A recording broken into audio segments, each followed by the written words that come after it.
At the International Criminal Court in The Hague, preparations are underway for a historic confirmation of charges hearing against Joseph Kony, the fugitive leader of the Lord's Resistance Army. For the first time, the ICC will proceed in absentia without the accused being present, and now Kony's legal team is speaking out. We're looking forward to the confirmation of charges hearing on September the 9th, which will take place in The Hague.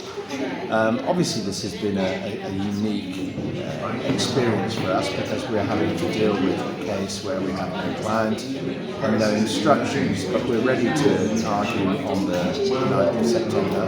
The arguments we present will not be based on any instructions, but will rather be based on our assessment of the legal qualities of the charges that the prosecution are seeking to confirm.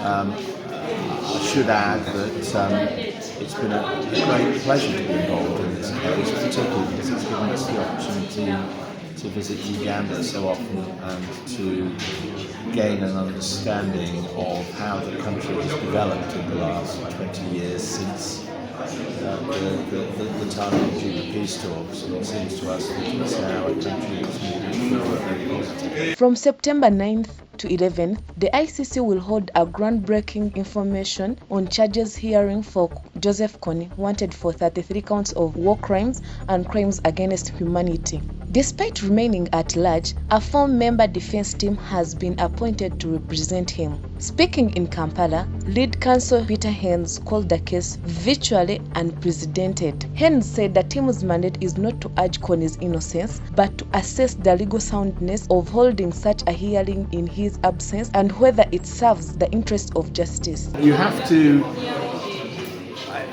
normally speaking, they say lawyers are the creatures of their instructions, and so if we have no instructions, therefore we probably don't exist. But within our codes of conduct, it is possible to represent the interests of somebody who's not present, but we have to be mindful of the limits of what we can do. Australian lawyer Kate Gibson reminded journalists that Uganda referred Kony's case to the ICC in 2004 after years of failed attempts to capture him. To understand local views, the legal team has been consulting communities in northern Uganda, from victims to religious leaders and former combatants. Their feedback has been submitted to the court. Here's a problem, you see. Because of the limits of the ICC's jurisdiction, he could be prosecuted there and convicted there and sent to prison there. Then he could be returned to Uganda and prosecuted all over again for the crimes which the ICC cannot prosecute him for. So if he wanted to get everything out of the way, he'd probably be better surrendering to the Ugandan authorities and dealing with all the crimes that he faces, not just some of them.